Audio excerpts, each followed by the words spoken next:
Hey everyone, and welcome to the channel. So today we get to take a look at the latest generation for the BMW M3 Competition. This one's finished off in a very popular Brooklyn gray metallic, and the MSRPs start right around $85,000. We have a beautiful spec that also has some non-factory options on it, which we will get to here soon. The M3 Comp is powered by the 3-liter inline 6-cylinder twin-turbo engine. It's paired to an 8-speed automatic transmission. With the Comp, you get a little bit more horsepower at 503, 479 pound-feet of torque. It's sent through that X-Drive all-wheel drive system, propelling this 3,400-pound sedan from 0 to 60 in 3.4 seconds, and it has a top speed of 180 miles an hour. So if you're looking for the ultimate family-style sedan and you want some performance, this is a great option to go with. Now let's start up front, where this does have an aftermarket carbon fiber front splitter. Looks like it could be a factory option. Blends in nicely with the carbon fiber trim accents and those massive air inlets. Now for the kidney grille, it's finished off in gloss black. Look at all the cutouts to provide cooling to the components up front. There's also a camera, sensors, and the adaptive cruise sensor in that driver's side. Now this does have the LED laser light headlights along with LED DRLs and turn signals. There's more inlets on the corners there. This has the optional 50 years BMW badge, and then really nice lines coming off the top of that grille. I think the M3 Comp with this newer design looks really good, especially with all of those lines and the rest of the contoured lines in the lower section of the bumper. Now as we work our way to the side, this one is lowered. I'm not sure the height. I'm going to say an inch, maybe just a little over an inch. Looks very nice, even with the stock wheels. We have 19s up front, 20s in the rear with that multi-spoke design, finished off in gloss black. There's the red M Sport brakes, as well as the M3 Comp badge just behind that. Gloss black runs in the lower side skirt, which you can get in carbon fiber.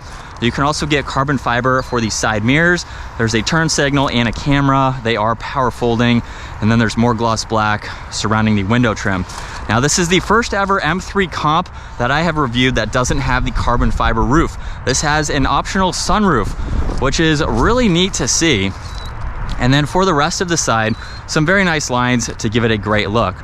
Now in back, there's the gloss black trunk mounted spoiler, backup camera with the LED taillights. This has sensors in the lower section, as well as more gloss black and that quad dip dual exhaust, which we can remote start. You can also remote shut it off as well. And then you can use the key fob or the button up underneath to open up the power trunk. Now, being a family style vehicle, there's plenty of space in the back. There's no spare or storage under the floor, net on one side, cubby on the other, and you can even fold down these back seats too to give yourself that much more interior space. Now, what I love about the M3 is that it just locked, and if you have your kids with you, just grab the back door handle and you can quickly unlock this.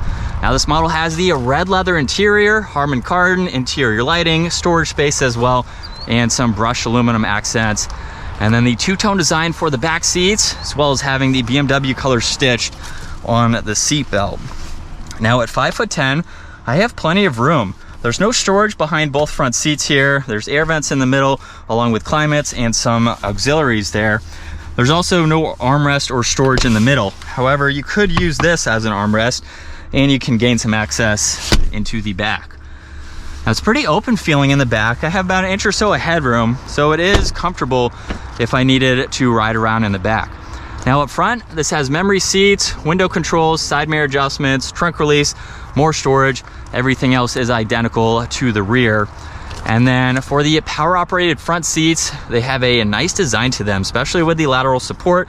There is one manual adjustment for that leg support, and being even lower than factory, it is pretty easy to get into. So let's fire it up. We have the M Sport steering wheel, where that is heated, all the carbon fiber accents. There's cruise and adaptive cruise on the left side. Right side, there's volume and tuning, along with Bluetooth and voice commands, M1 and M2 to set up the drive modes, and then massive carbon fiber paddles. Now we use the middle button over on the right side. You can actually scroll through some content within the digital gauge cluster, just depending on the info that you need to see for the day. So there's a good bit that you can quickly go through. Now, if you hit M mode, you can actually change the gauge cluster by going into sport mode. So now all that info is going to get pushed to the left side and be minimized. Now you're looking at your miles per hour, your gear, as well as the RPM and a few vitals on that right side. It will change the head-up display too, so it's nice that you can do that. On the left side, a little bit of storage. Headlight controls are above that. And then as we work our way to the infotainment system, this is the home screen where you have a good bit that you can scroll through. Just depending on what you need to get to, you can add some info, and then you can even get into your Apple CarPlay, Android Auto, all your climate adjustments. This is how you can configure M1 and M2 as well by going into setup. Now you can also get there by clicking setup down below. So there is a shortcut for this. And this is how you can set it up with a lot of different options depending on how you feel like driving the vehicle. Now in the lower section, there's shortcuts to the heated seat controls as well as all of your climates, and then temperature dials are on both sides too. Now there's more carbon fiber and brushed aluminum, power and volume for the radio as well as tuning, and some recircs, and then carbon fiber is on this lid. Opening that up reveals wireless charging, auxiliaries, and cup holders. And then there's even shortcuts on this right side for this screen up top. So you don't have to use it as a touchscreen system, and you can use those controls to further go through everything. Now let's put it into reverse, where this has the 360 camera system, as well as that top-down 360 view, so you can easily see around the entire vehicle. There's also a top-down view. Now to pull up the forward-facing camera, let's put it into drive and push that camera button. So now that is in full screen.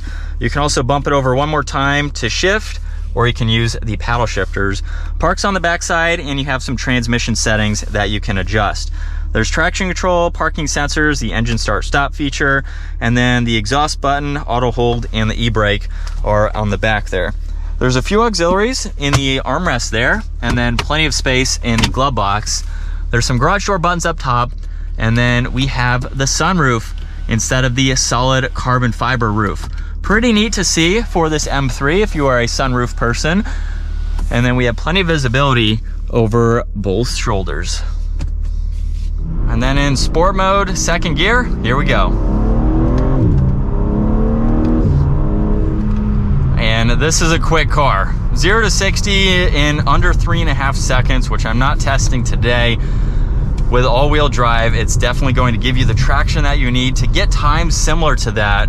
And just with a mild acceleration like that, it is very, very quick. Even with the automatic, I've been in the manual, which I think is more fun, but in the automatic here with these paddles and the 8-speed, it's equally as fun. Shifts, like I said, they're quick when you have them in that, and then slow when you have them in the slow setting. So it's however you decide to set it up. But this is what it's like being behind the wheel for the M3 Competition with the all-new infotainment system, which is growing on me. I know a lot of people like the split screen design from the previous models, but the more that I'm in the newer models, the more that I am getting used to them. I think everything is really easy. It's the same user interface, just a little bit different of a design. But for $85,000 roughly, these can creep up to the high 90s. Depending on options that you go with. You have, and then of course it can go lower, maybe 70s or so for a baseline. You have a lot of different options for this sedan. I love all of the materials on this particular model. Pretty much fully spec'd out on the interior. We're missing some exterior goodies that were added afterwards. But it's so comfortable. These seats are really nice. And it's a great place to be. Like I mentioned earlier, this is a car that I'm highly considering for some point in the future when I need a little bit more space and my sports car is not going to be enough. Putting little Recaros in the back and getting either the manual or this, I'd probably go for the manual. This would be a fun family option to go with. I love driving performance-oriented vehicles, and so this would check all of the boxes. If you just need that much more practicality, but you still want some fun, this car is going to handle just like a coupe. Just it's that good of a sedan from BMW. BMW really knows how to make a lot of their cars drive how the drivers want them to. And I think that's awesome because this is something that you can take straight to the track from the factory and just have a ton of fun behind the wheel. But I think that's going to wrap it up for the BMW M3 Competition. Once again, a huge shout out to 704 Exotics for providing this family style and performance oriented sedan for me today. Take a look at their website. That link is down in the description below. And if you enjoyed today's video, give it a huge thumbs up. Consider smashing that subscribe button so you guys don't miss out on our daily uploads. I will see you all in the next video.